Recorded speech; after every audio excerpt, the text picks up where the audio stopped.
Assalamualaikum warahmatullahi wabarakatuh, sahabat Air Movie.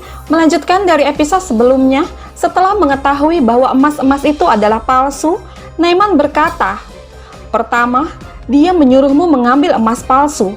Kemudian, mengatakan kepadaku bahwa kamu mendapatkan emas. Dia mengirimku ke sini. Dan Allah mengatakan, jadi kamu akan membunuhku, dan dia akan menyingkirkan musuh. Lalu Naiman berkata, Osman berpikir dia pintar, tapi aku akan memukulnya di tempat yang paling dia percayai. Namun Allah bertanya, kamu di sini dan kami di sini. Bagaimana jika dia menyerang Inegol? Bagaimana jika dia menyerang markasmu? Mendengar ini Naiman mengatakan, Allah, sepertinya Osman sangat menakutimu. Aku membubarkan pasukannya. Aku mengambil pasukan mereka. Dengan apa dia bisa menyerangku? Lalu Allah mengatakan, aku tidak takut pada siapapun, komandan. Tapi meremehkan Osman akan membuat kita melakukan kesalahan.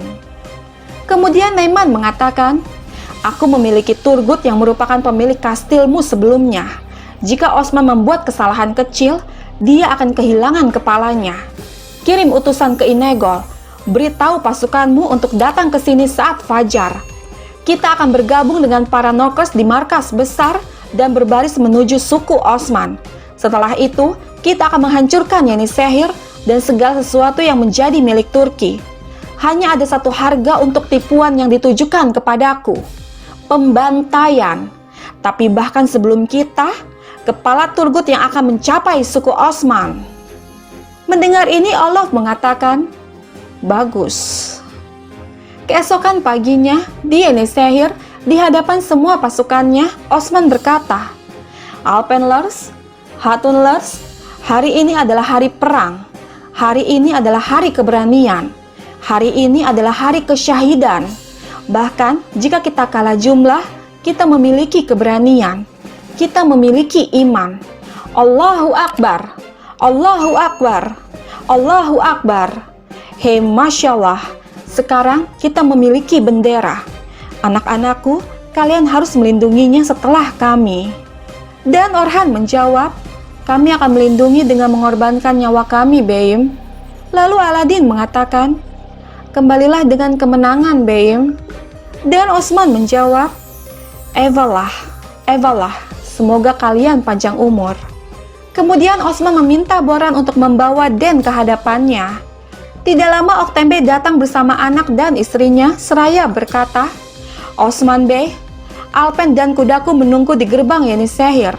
Aku ingin pergi denganmu jika kau mengizinkanku, Osman Bey. Kemudian Osman mengatakan, semoga ini menjadi pilihan terakhirmu, Oktembe. Jika kamu memilih yang salah, kamu tidak dapat menemukan tempat di belakangku. Dan Okte menjawab, Evalah, Beim. Tidak lama Boran datang dengan membawa Den ke hadapan semua orang. Namun masih dengan keberaniannya, Den berkata, Olof akan membalaskan dendamku, Osman, dan aku akan berperang melawan muslimmu yang kafir. Seketika Osman menodongkan pedang tepat di lehernya seraya berkata, diam kau. Orang-orang kafir selalu menentang kami. Mereka selalu ingin menghalangi perjuangan kami. Tapi mereka semua pergi ke neraka. Disitulah kalian semua akan berakhir. Kemudian di hadapan semua orang, Osman menebas kepala Den hingga putus. Lalu memerintahkan Boran untuk mengirimkan kepala itu ke Olof sebagai hadiah. Kemudian mereka pun berangkat menuju pertempuran. Sementara itu di markas para Nokers, Turgut yang berada di sana seorang diri sebagai tawanan dijadikan permainan oleh para Nokers dengan sangat keji. Mereka melontarkan anak panah terus-menerus untuk mengenai Turgut. Diperlakukan seperti itu, Turgut menyerahkan dirinya hanya kepada Allah. Kemudian salah satu anak buah Naiman berkata, kau dengar, Turgut? Mereka menginginkan darahmu. Kamu adalah tamu untuk saat ini. Itu sebabnya kamu belum memiliki panah di antara matamu. Tapi ketika Naiman mengirimkan perintahnya, aku punya rencana bagus untukmu. Dan Turgut mengatakan, kamulah yang tamu di sini. Kamu akan melihat itu saat sekarat di tanganku. Tapi jangan khawatir, Saat markasmu dibakar dan saat orang-orangmu merasa menyesal, kamu tidak akan melihatnya. Mereka juga tidak akan melihatnya." Lalu pria itu berkata, "Wah, kata-kata tegas untuk pria terikat. Ketika kami mendapatkan perintah, aku akan meletakkan tali di sekeliling punggungmu. Aku akan membawa tubuhmu di bawah kudaku." Mendengar itu Turgut mengatakan, "Begitukah? Hah? Segera. Kaki kafirmu bahkan tidak akan bisa mengambil langkah di negeri ini. Secepatnya." Lalu pria itu berkata, "Nokers, nyalakan api di bawah kuali. Saat Naiman kembali, kita akan membuang Turgut Bey ke dalam kuali." Mendengar ini membuat Turgut terus berharap akan kedatangan Osman. Dia berkata, "Osman, ayo, datanglah. Aku tahu kau akan datang." Di samping itu, terlihat Osman dan pasukan Alpennya tengah berlari menunggangi kuda menuju pertempuran. Di sisi lain, Orhan berkata, "Kita tidak berhak melakukan kesalahan selama ayah sedang berjuang keras, adik. Kita harus melindungi ini dengan hati-hati." Dan Aladin menjawab, "Ewalah kakak, kita mengambil sumpah yang sama." Namun masih menyesali keadaannya, Orhan berkata, "Meski lenganku yang lumpuh tidak akan pernah sembuh, kita harus menang melawan lengan orang kafir yang sehat, adik. Sehingga aku bisa menepati janjiku pada ayahku. Sehingga bangsa ini dapat bangkit dan juga tumbuh." Lalu Aladin mengatakan, "Orhan Beyku, apa yang kamu katakan akan terjadi. Itu akan terjadi. Lenganmu akan lebih kuat dari sebelumnya dengan izin Allah. Aku adalah saudaramu. Aku mengenalmu lebih baik daripada dirimu sendiri. Aku tahu kamu menderita. Aku tahu bahwa kamu takut lenganmu tidak akan pernah sembuh meskipun kamu tampak kuat bagi semua orang. Dengarkan saudaramu, lengan ini akan lebih baik dari sebelumnya." Mendengar ini Orhan mengatakan, "Adikku yang pemberani, saudaramu tidak akan menyerah. Lengan ini akan lebih baik dari sebelumnya, dan itu akan menghukum mereka yang menyebabkan ini." Lalu Aladin mengatakan, "Ya, itulah kakakku. Tapi berbicara saja tidak cukup. Kurma Abdal akan datang, dan kita akan bekerja." Dan Orhan menjawab, "Ya, kita akan bekerja sampai titik darah penghabisan, adik." Sahabat kita beralih ke Naiman dan pasukan Nokersnya yang tengah dalam perjalanan kembali ke markas. Sementara itu, Osman dan pasukan Alpennya mulai menjalankan aksi. Secara diam-diam, mereka membunuh para Nokers penjaga dan memasang jembatan di atas lubang jebakan untuk jalan mereka memasuki markas. Hingga akhirnya, mereka berhasil masuk dan menyerang para Nokers dengan sangat brutal. Melihat kedatangan mereka, membuat Turgut kembali bersemangat. Kemudian Osman meraihnya seraya berkata, "Apakah kau pikir aku tidak akan datang?" Dan Turgut menjawab, "Aku tidak ragu, saudaraku." Dengan cepat, mereka terus menyerang para Nokers dengan tembakan anak panah dan kemudian membawa Turgut pergi dari sana. Hingga akhirnya Osman memutuskan untuk beristirahat di sisi lain hutan di tempat yang aman, kemudian bertanya tentang keadaan Turgut. Lalu Turgut mengatakan, "Ya, aku baik-baik saja, tetapi ketahuilah bahwa mereka akan melawan, mereka akan merasa tersinggung, dan mereka tidak akan membiarkan kita." Namun Osman mengatakan, "Tidak, kita tidak akan membiarkan mereka. Sebagian besar Nokers itu bergerak menuju jebakan Konur." Sahabat, di sini kita beralih ke Konur dan pasukan Alpennya yang sudah bersiap untuk menyerang para Nokers yang melintas. Dengan jebakan yang sudah dibuat, mereka menghentikan para Nokers dan mulai melontarkan serangan. Kembali lagi ke Osman, dia berkata, "Sekarang kita akan pergi untuk menghancurkan markas. Semoga perang suci kita mubarak dan semoga mereka yang akan mati syahid beristirahat dengan tenang. Allahu Akbar." Kemudian mereka pun kembali menuju markas, yang dimana Bala dan pasukan Alpennya sudah tiba dan langsung melontarkan serangan kepada para Nokers.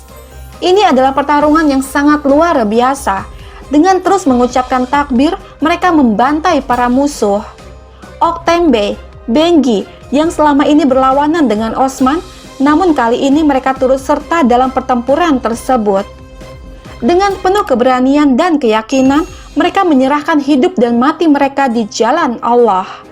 Perang ini bukan semata-mata pembantaian, namun mereka menyerang untuk melawan kekejaman dan kezoliman yang selama ini dilakukan oleh bangsa Mongol. Sementara itu, di Yeni Shahir, Qumran Abdal mencoba untuk menenangkan suasana hati para putra Osman dengan mengatakan, "Apakah kalian tahu kisah singa dan serigala?" Mendengar ini, Aladin mengatakan, "Selalu ada singa dan serigala dalam ceritamu, Qumran Abdal.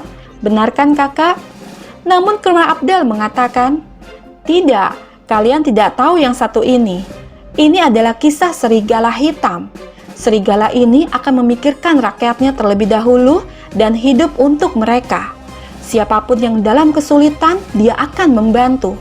Kalian tahu, setiap pahlawan memiliki musuh. Ada seekor singa sombong yang menguasai sisi lain hutan.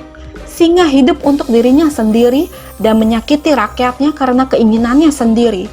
Dia begitu dibutakan oleh kesombongan sehingga dia menghancurkan bangsanya sendiri. Dia mengarahkan pandangannya ke tanah serigala. Singa mengarahkan pandangannya ke tanah serigala. Tapi apa yang dilakukan serigala itu, anak-anakku yang pemberani?"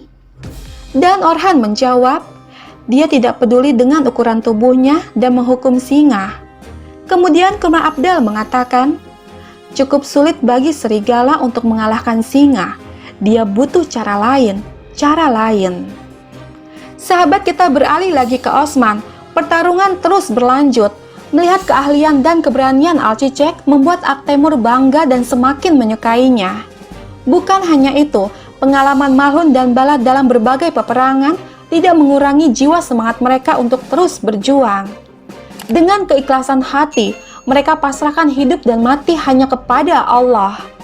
Sungguh, ini benar-benar pertarungan yang luar biasa. Meskipun jumlah mereka tidak setara dengan para Nokkers, namun tidak mematahkan jiwa mereka untuk meraih kemenangan. Kemudian dengan aba-aba dari Osman, Kutan dan yang lainnya mulai menjalankan taktik perang. Mereka melontarkan panah berapi ke arah tumpukan amunisi dan bubuk mesiu yang dimiliki para Nokkers. Mereka membakar semua persenjataan para Nokkers tersebut. Dan akhirnya pertempuran pun dimenangkan. Melihat ada beberapa Nokkers yang melarikan diri, Osman berkata, "Biarkan mereka melarikan diri. Mereka adalah tanda kemenangan kita. Biarkan mereka lari sehingga mereka berbicara tentang kemenangan kita di tempat yang akan mereka tuju.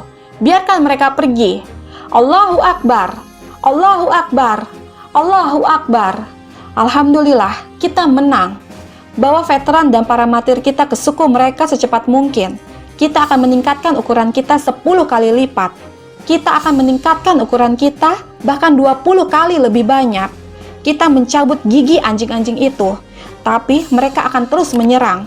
Kumpulkan semua jarahan, cari di sekitar markas. Kita tidak akan membiarkan Naiman memiliki makanan orang-orang miskin. Ayo." Kemudian mereka semua mulai mencari semua persediaan di markas tersebut.